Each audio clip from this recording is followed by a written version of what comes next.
जैसा कि हम बात कर रहे थे काला नमक धान की खेती की और उसकी उन्नत किस्मों की, तो हमारे साथ हमारे बीच में मौजूद हैं कृषि के एक्सपर्ट, कृषि विज्ञान केंद्र संत कबीर नगर में वर्तमान में वैज्ञानिक कृषि प्रसार के पद पर कार्यरत डॉक्टर राघवेंद्र विक्रम सिंह जी। और आपका लंबा अनुभव रहा है काला नमक के ट्रायल को लेकर के। कृषि विज्ञान केंद्र बस्ती में आप लंबे समय तक रहे हैं और उस दौरान IARI यानी कृषि अनुसंधान जो संस्थान है दिल्ली में, जिसको पूसा के नाम से भी जाना जाता है, जो कृषि अनुसंधान भारतीय कृषि अनुसंधान परिषद के अधीन काम करता है, वहां से काला नमक की तमाम वैरायटियों पर शोध चल रहा है और उनको कृषि विज्ञान केंद्रों के जरिए ट्रायल के से गुजारा जा रहा है। तो आज हम जानेंगे कि खासकर पूर्वी उत्तर प्रदेश के लिए, क्योंकि पूर्वी उत्तर प्रदेश के 11 जनपद GI टैगिंग प्राप्त हैं, तो जानेंगे कौन कौन सी ऐसी वैरायटियां हैं और कौन से मिट्टी में काला नमक की धान की खेती अच्छी होती है और क्या क्या इसकी खासियत है। ए टू जेड सारी चीजें काला नमक धान से जुड़ी हुई जानेंगे। तो स्वागत है सर आपका। और सबसे पहले हम चाहेंगे जो किसान काला नमक की खेती करना चाहते हैं, वो क्यों खेती करें, क्या लाभ है दूसरे धान धान की किस्मों की अपेक्षा, इस पर प्रकाश डालें। उसके बाद चाहेंगे जो काला नमक धान की खेती है, इसको किस तरीके से वैज्ञानिक तरीके से किया जाए, किसान जिससे ज्यादा उत्पादन प्राप्त कर सके। धन्यवाद Pandey ji, farm and food channel के लिए जो है आपने आज हमको ये समय दिया है।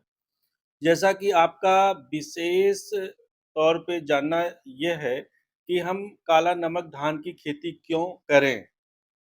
तो मैं आपको बताना चाहूँगा कि जो धान काला नमक धान है, इससे जो चावल हमको प्राप्त होता है, वो बायो फोर्टिफाइड की श्रेणी में आता है और बायो फोर्टिफाइड में हम इसमें अन्य जो धान की किस्में हैं, उसमें काला नमक में आयरन, जिंक इ ये विशेष तौर पे अन्य धान के जो चावल हैं, उससे ज़्यादा पाया जाता है, जिसकी पूर्वांचल में आपने देखा होगा कि हम जिंक आयरन की गोली बच्चों को देनी पड़ती है विद्यालयों में।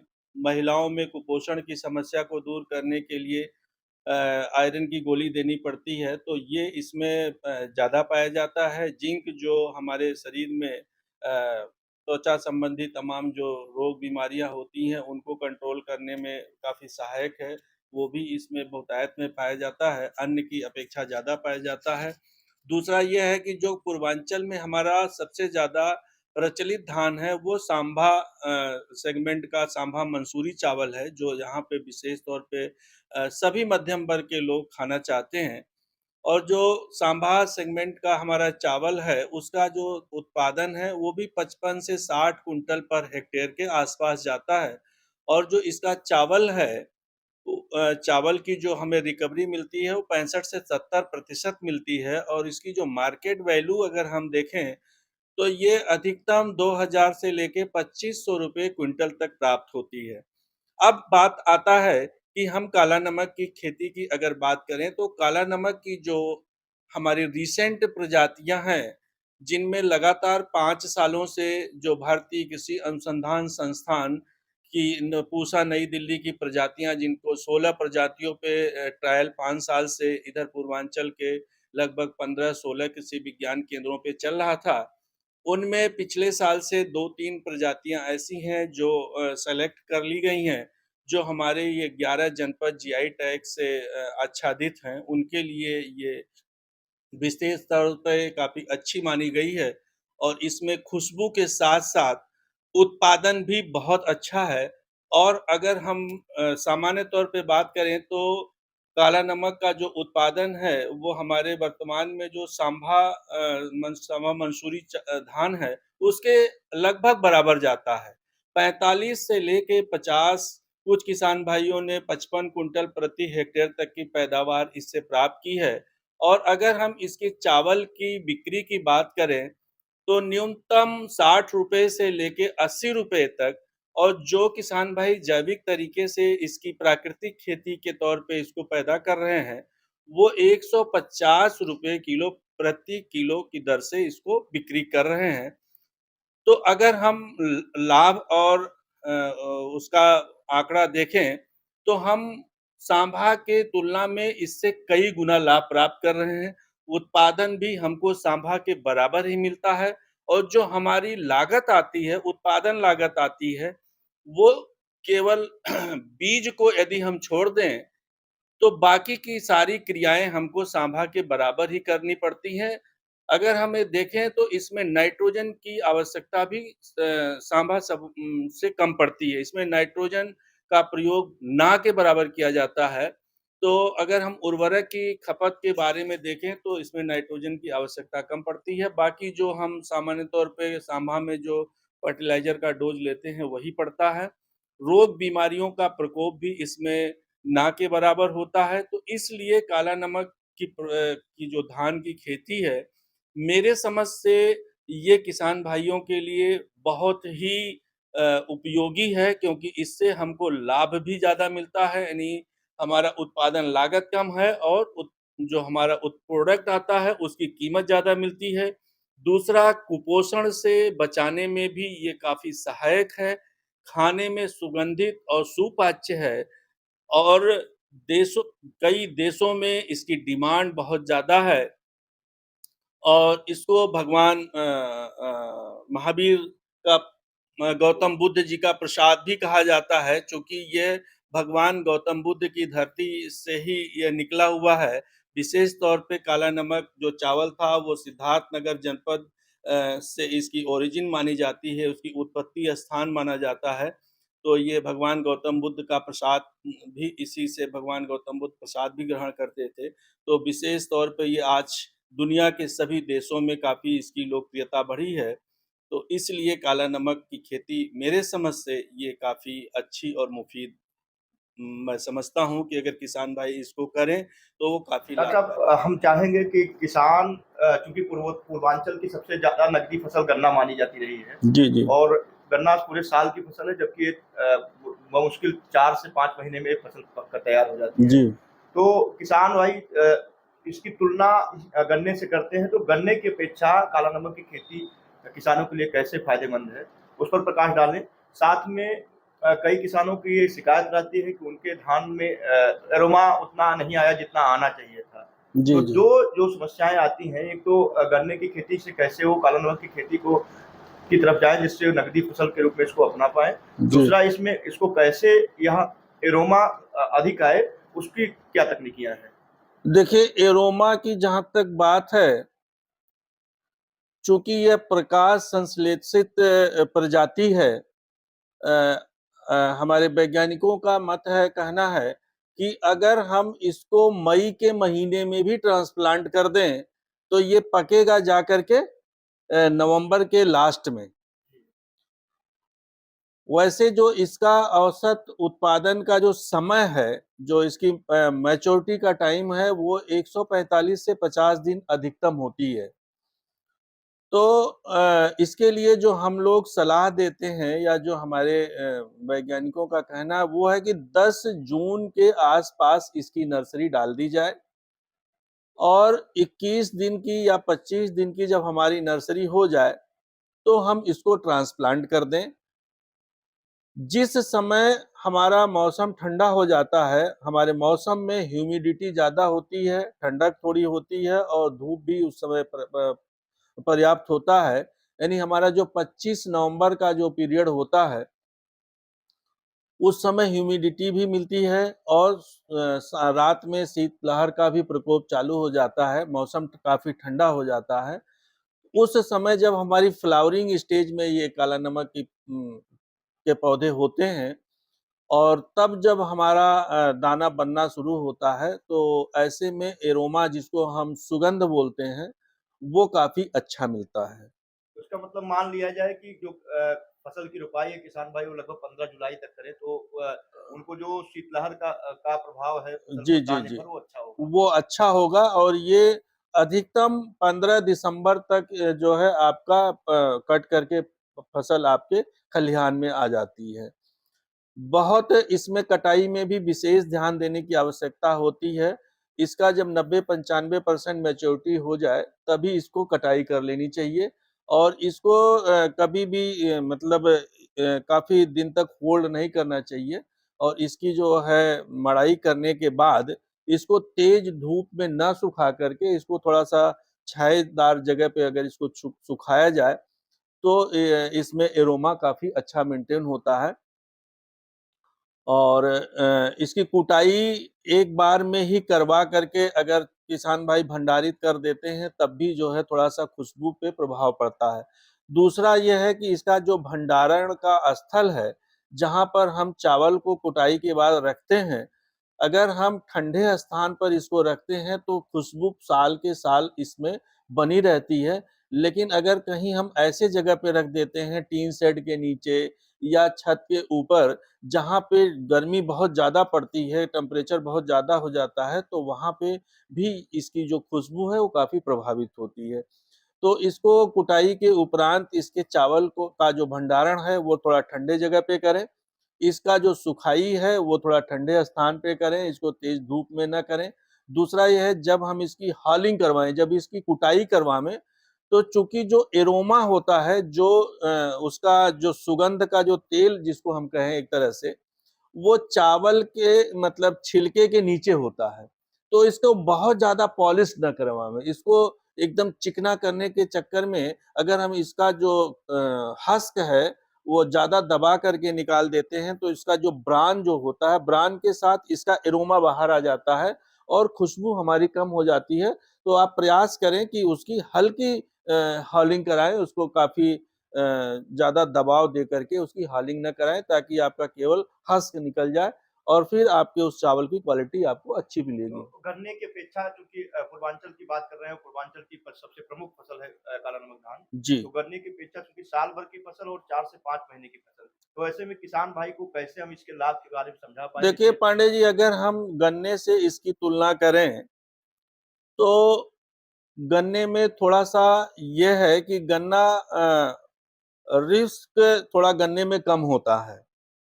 ये हर परिस्थिति को सम एवं विषम परिस्थितियों को झेलने की क्षमता रखता है गन्ना चूँकि हार्डी नेचर का होता है और जो धान है उसमें ये एक लेवल तक ही परिस्थितियों को सहन कर सकता है। जैसे कि अगर हमारा धान मैच्योरिटी में है और उस समय भीषण बरसात हो गई, तूफान आ गया, ओले पड़ गए, तो उसमें हमारी धान की फसल थोड़ा प्रभावित हो जाती है। लेकिन गन्ने के साथ ऐसा नहीं है। लेकिन अगर सम परिस्थितियों में हम इसकी तुलना करें, मौसम अगर अनुकूल है गन्ने के लिए भी और धान के लिए, अगर हम उन परिस्थितियों में देखें, तो 1 हेक्टेयर में अगर हमको धान का उत्पादन अगर हम 50 कुंटल लेकर के चलें कि हमको 50 कुंटल हम औसत उत्पादन इससे प्राप्त कर लेंगे, तो 50 कुंटल में आपको 70% के हिसाब से हमको लगभग-लगभग 35 क्विंटल चावल प्राप्त हो जाएगा। और 35 क्विंटल को अगर हम 8,000 रुपया क्विंटल के हिसाब से गुणा कर दें, तो ज़रा-सा आप गुणा करके देख लें, 35 को मल्टीप्लाई करें। मुझे तो लगता है कि ₹100 से नीचे किसानों के यहाँ से नहीं बिक रहा है। अगर ₹100 पे अगर हम जोड़ें तो 3.5 लाख रुपया हो जाता है, जी, जी। जो 1 हेक्टेयर में होता और है। ये 4 से 5 महीने की फसल। और मात्र 150 दिन में ये हमारे पास आ जाता है। साढ़े 3 लाख रुपया अगर 100 के रेट से बेचते हैं, तो हम गन्ने में किसी भी कीमत पे हम नहीं ले सकते। तो अगर हम 80 से एवरेज मान के चलें कि 80 रुपया प्रति केजी यानी 8,000 रुपया प्रति कुंटल की दर से हमारा चावल बिकता है, तो 1 हेक्टेयर में 2,80,000 रुपए का हमारा चावल बिक जाएगा। अगर हम उसको 100 रुपए से करते हैं तो 3,50,000 रुपए में बिक जाएगा और जो हमारा उत्पादन लागत आता है 1 हेक्टेयर में वो अधिकतम 40 से 42,000 रुपए का आता है। तो ऐसे में अगर हम अब गन्ने की बात करें तो गन्ने में अगर हम 1 हेक्टेयर में गन्ना बोते हैं तो 55 से 60 कुंटल केवल बीज की आवश्यकता पड़ती है। 55 से 60 कुंटल बीज की आवश्यकता पड़ती है और जो बीज का हमारा रेट होता है वो अगर हम उन्नत प्रजाति का बीज लेते हैं तो वो 600 से लेके 700 रुपए कुंटल बिकता है। जैसा कि अभी इस साल 900 रुपए तक कुछ प्रजातियां 1,000 रुपए कुंटल तक की बिकी हैं। तो अगर हम 600 से 50 का मल्टीप्लाई करें तो 30,000 का केवल सीड लगता है। इसके बाद उसमें जो है इरिगेशन है, फर्टिलाइजर है, उस खेत की तैयारी है, कुल मिलाकर के लगभग हम देखें तो 1 हेक्टेयर में अगर हम उसकी तैयारी से लेकर के बुआई तक का और पैदा होने तक का अगर हम रेशियो देखें तो लगभग 60,000 रुपए का हमारा 60 से 65,000 रुपए पर हेक्टेयर जाता है। और 1 हेक्टेयर में अगर हमने 60 यानी 600 कुंटल प्राप्त कर लिया और हम अगर 600 कुंटल को 350 से मल्टीप्लाई कर दें तो कितना हुआ? यानी 6 त्रिक 18 और 6 पच्चे 30, लगभग 210 यानी 2,10,000 के आसपास हमको मिलेगा, जिसमें से 60-65,000 तो हमारी लागत चली जाएगी। तो हमें फायदा कहाँ हुआ? साल भर की फसल और 1 साल की ये फसल है, 1 साल की फसल है और हम कहाँ जो है 150 दिन में इतना रुपया गेन कर रहे हैं। तो मुझे लगता है कि काला नमक की तुलना गन्ने से करना ये वाजिब नहीं है। काला नमक धान का एक अलग स्थान है और गन्ने का एक अलग स्थान है।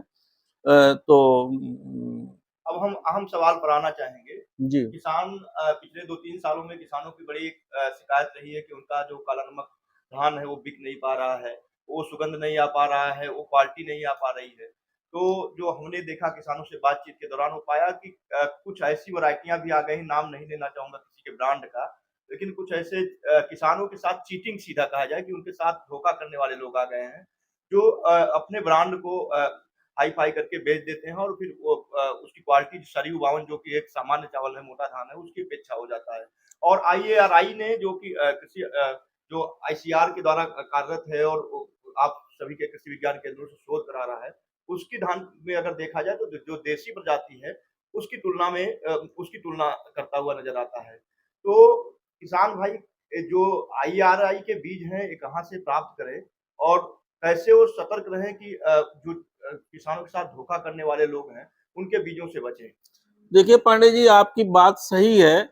अभी आईएआरआई का जो बीज है वो कृषि विज्ञान केंद्रों के माध्यम से 2-3 सालों से ही प्रचलन में आया है। उसके पहले कुछ संस्थाएं थीं जिन्होंने काला नमक पे अच्छा काम किया, काफी मेहनत किया है और उन्होंने बीज को पहले बाजार में लॉन्च कर दिया था। चूंकि उस समय हमारे पास कंपैरिजन के लिए कोई प्रजाति उपलब्ध नहीं थी, उस समय वो प्रजातियां अपने आप में अच्छी थीं और वो मोटी हैं या पतली हैं या उनमें सुगंध कम है, इसका तुलना करने के लिए हमारे पास कोई ऑप्शन नहीं था। लेकिन अब इधर 2-3 सालों से, लगभग 5 सालों से जिन पे ट्रायल चल रहा था, अब उसमें से कुछ 2-3 प्रजातियां सेलेक्ट होकर के वो मार्केट में आ चुकी हैं जो कृषि विज्ञान केंद्रों के माध्यम से। तो अब किसान के पास ये ऑप्शन आ चुका है कि वह अन्य प्रजातियों से उसकी तुलना करे। तो अब जब किसान ये तुलना करता है कि जो हमारे पास पहले प्रजातियां थीं या जो बाजार में जो हमारे फुटकर विक्रेता या जो हमारे जो बीज विक्रेता भाई जो बेच रहे हैं तमाम प्राइवेट कंपनियों का, वो कहीं न कहीं जो हमारी आईआरआई जो पूसा से निकली प्रजाति है, उसकी तुलना में उनकी जो क्वालिटी है वो उतनी बेहतर नहीं है। महँगी भी है। और अगर हम बीज की तुलना रेट की तुलना करें तो वो कृषि विज्ञान केंद्रों की अपेक्षा जो बाजार में बिक रही है तो वो काफी महंगी पड़ रही है। उसके पीछे रीजंस भी हैं, क्योंकि उनकी पैकिंग बहुत खूबसूरत अंदाज में की जाती है, मार्केटिंग और फिर उस पे तमाम सारे प्रॉफिट वगैरह जोड़ करके वो करते हैं। ये उनकी मजबूरी भी हो सकती है। लेकिन जो कृषि विज्ञान केंद्र है, चूंकि ये नो प्रॉफिट नो लॉस पे काम करता है, तो इसलिए कृषि विज्ञान केंद्रों से काफी सस्ता पड़ता है। तो किसान भाई ये विशेष तौर पे अब जो किसान भाई जो कृषि विज्ञान केंद्रों से जुड़े हुए हैं, वो प्रयास करते हैं कि हम कृषि विज्ञान केंद्र के माध्यम से बीज ले लें।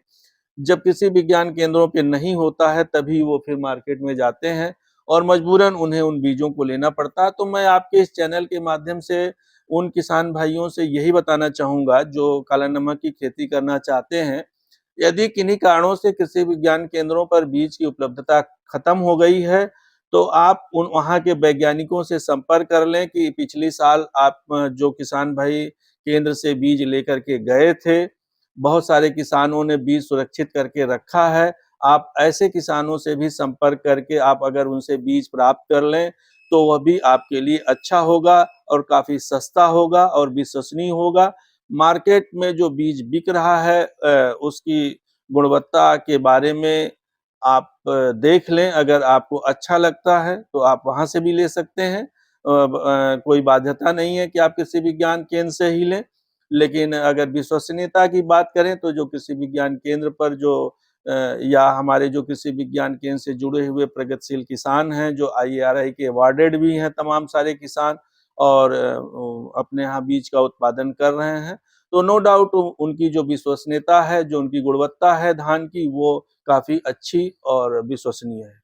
किसान भाइयों, जैसा कि सर ने बताया कि उन किसानों से भी आप लोग संपर्क कर सकते हैं, क्योंकि एक लिमिट तौर पर ही जितना उत्पादन होता है, कृषि विज्ञान केंद्र उतने ही बीज उपलब्ध करा सकता है। आगे कोई किसान कारणवश लगाना चाहता है और उसको बीज नहीं मिल पा रहा है, तो कृषि विज्ञान केंद्रों के जरिए जो किसान उत्पादन कर रहे हैं, उन किसानों से संपर्क करें। हम आपको ऐसे किसानों के बारे में डिस्क्रिप्शन बॉक्स में उनका नंबर, उनका नाम और पता देंगे, जिससे आप सीधे उनसे संपर्क कर पाएँ। सर, अब बीज की बात हो गई, अब इसके नर्सरी डालने की बात आपने थोड़ा-सा प्रकाश डाला था। हम चाहेंगे अगले सवाल में नर्सरी कब डालें, रोपाई कब करें और इस दौरान मिट्टी कैसी होनी चाहिए कालानमक धान की खेती के लिए? खासकर उर्वरक प्रबंधन कैसे करें? क्योंकि इसमें एरोमा की बात होती है, तो रासायनिक खादों की जो मात्रा है, उसका प्रबंधन भी मायने रखता है। तो चाहेंगे संक्षेप में इस पर भी प्रकाश डालें। देखिए, हमने अभी आपसे कहा कि हम 10 जून के आस-पास नर्सरी डालने की बात करते हैं। तो इसमें 1 हेक्टेयर खेत में अगर हमें धान की रोपाई करनी है, तो उसके लिए 25 किलोग्राम धान के बीज की आवश्यकता पड़ती है और धान का बीज जिसको हम अपने यहाँ की लोकल भाषा में जरई करना बोलते हैं, यानी कि हम रात में पानी में धान के बीज को भिगोते हैं और फिर सुबह उसको निकाल करके और छाये में डाल करके फिर उसका ट्रीटमेंट करके कार्बेंडाजिम से या जो है बावस्टीन से या जो है अन्य जो हमारी फंजीसाइड दवाएँ हैं उनके माध्यम से करते हैं। तो पानी में जब हम भिगोते हैं उस समय भी एक बीज शोधन किया जाता है, जिससे जो बैक्टीरिया जनित जो बीमारियां हैं, वो जो धान के अंदर किसी तरह की कोई बीमारी है तो वो उसको खत्म कर देता है। उसके लिए 2 से ढाई ग्राम कार्बेंडाजिम कॉपर ऑक्सीक्लोराइड एक दवा होती है, पाउडर के फॉर्म में आती है, WP में होता है और स्टेप्टोसाइक्लिन एक दवा होती है जो 0.5 ग्राम पर लीटर के हिसाब से हम उसको प्रयोग करते हैं और 1 हेक्टेयर के लिए ये 3 ग्राम जो दवा है वो काफ़ी पर्याप्त होती है। अगर ये 4 से 5 ग्राम भी हो जाए तो काफ़ी कोई नुकसान नहीं होता इससे और कॉपर ऑक्सीक्लोराइड दोनों का घोल बना करके और हम इतने पानी में इसको भिगोते हैं जितने में हमारा 25 किलोग्राम धान डूब जाए। रात भर इसको हम छोड़ देते हैं, सुबह जब हम इसको निकाल करके पानी को छान देते हैं, छानने के बाद हम इसको छाये में बुरकाव के लिए डाल देते हैं। कुछ किसान भाई इसको फिर जूट के बोरे से इसको ढक दिया जाता है ताकि इसमें धान का फुटाव हो जाता है।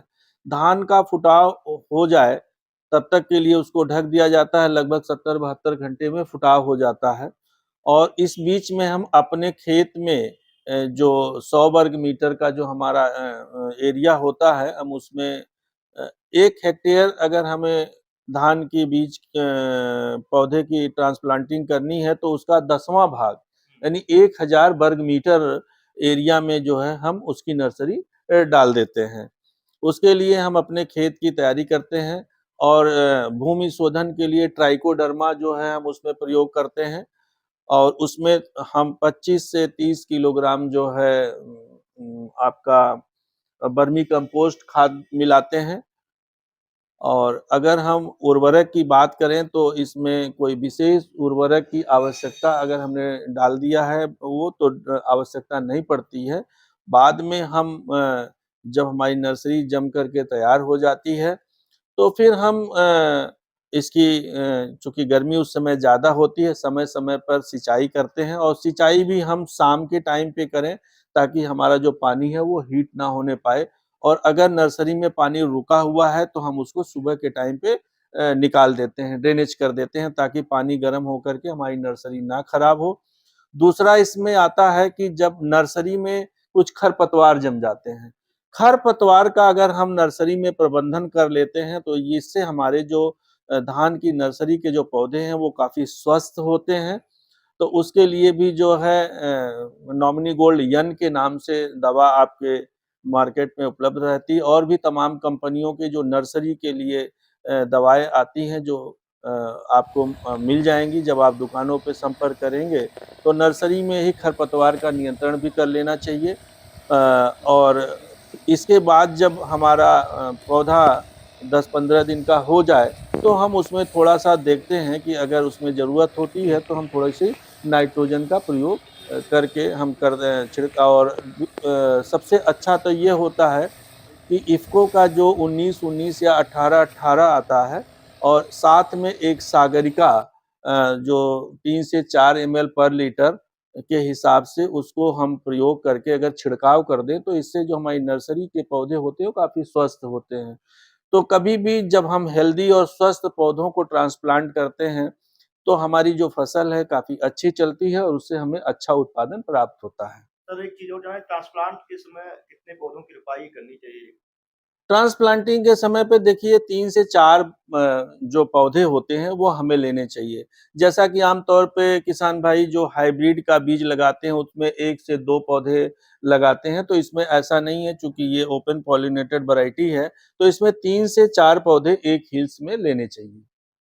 सर चलते-चलते चूँकि चर्चा बड़ी हो रही है, आपने बहुत सारी जानकारी हमारे किसानों को दे भी दी है। जी, और हम वैरायटियों में उलझे हुए हैं, किसान भी उलझे हैं वैरायटियों की। जी। जब भी बात होती है कि काला नमक के मूल अ, देसी की बात होती है या चर्चा में आईएआरआई की किस्में ही रहती हैं। जी, जी। बाकी किस्में किसान नकार देते हैं एक सिरे से। जी, जी। तो बहुत सारी किस्में ट्रायल में चल रही हैं, जैसा कि पिछले साल हमने कृषि विज्ञान केंद्र बस्ती का विज़िट भी किया था 26-27 जी। किस्में ट्रायल में थी और जी, जी। उसमें से क्या कुछ किस्में रिलीज़ की गई? नहीं ये जो आईएआरआई की एक एएसजीएसटी 34 और एसएल 03 जो वैरायटी है जो पूसा नरेंद्र काला नमक 1 और पूसा नरेंद्र काला नमक 2 के नाम से जानी जाएगी भविष्य में। वो वैरायटियाँ हमारे किसान भाइयों के बीच में कृषि विज्ञान केंद्रों के माध्यम से प्रचलित हो रही हैं और इनका एरोमा जिसको हम खुशबू बोलते हैं वो काफ़ी अच्छी है। चावल काफ़ी महीन है, खाने में काफ़ी ही लज़ीज़ और टेस्टी है। तो वो जैसे हमारा सिद्धार्थनगर का सोहना कृषि विज्ञान केंद्र है, बस्ती जनपद का गोटवा का कृषि विज्ञान केंद्र है, गोरखपुर में बेलीपार कृषि विज्ञान केंद्र है। तो ऐसे जो इधर पूर्वांचल के जो हमारे कृषि विज्ञान केंद्र हैं, जिन लोगों ने ट्रायल्स लगाए थे और कुछ किसान के प्रक्षेत्र पे भी ट्रायल लगाए गए थे। संत कबीर नगर में भी हमारे एक किसान के यहाँ ये ट्रायल लगाया गया था। तो उन किसानों ने भी उस बीज को हमारे वैज्ञानिकों की देख-रेख में पैदा किया है और वो बीज उनके पास सुरक्षित है। तो वो किसान भी बहुत ही नॉमिनल रेट पे जो कृषि विज्ञान केंद्र का रेट है, उसी दर पे वो भी किसान भाइयों को बीज उपलब्ध करवा रहे हैं।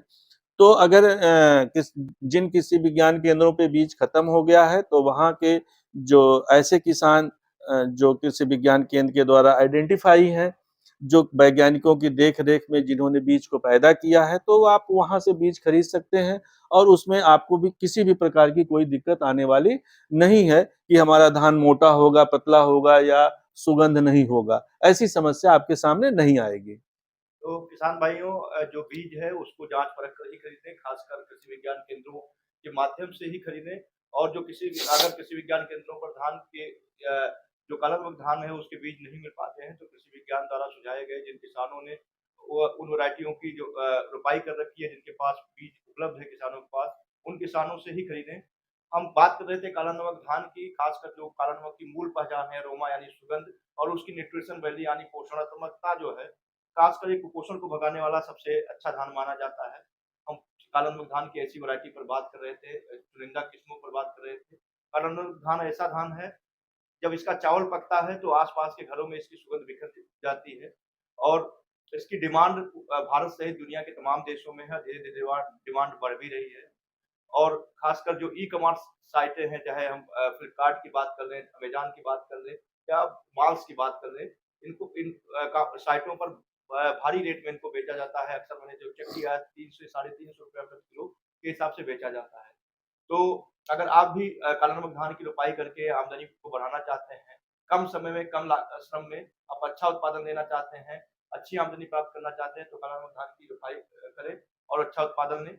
और हम आपसे गुज़ारिश भी करेंगे कि अगर आपका क्लाइमेट, आपकी जलवायु, आपकी मिट्टी अ, काबिल है कि वो काला नमक को उसकी मूल पहचान में उत्पादित कर पाए, तो उसको जीआई टैगिंग के लिए अप्लाई खुद के अपने नाम से किसान कर सकता है। तो जीआई टैगिंग भी अपने नाम से कराएँ, जिससे आप विदेशों में भी इसका निर्यात कर पाएँ। हमारे साथ थे कृषि विज्ञान केंद्र संत कबीर नगर में विषय विशेषज्ञ वैज्ञानिक डॉक्टर राघवेंद्र विक्रम सिंह जी, जिन्होंने बड़ी विस्तृत जानकारी दी काला नमक धान को लेकर। सर, आपका बहुत-बहुत धन्यवाद, आपने समय दिया। धन्यवाद।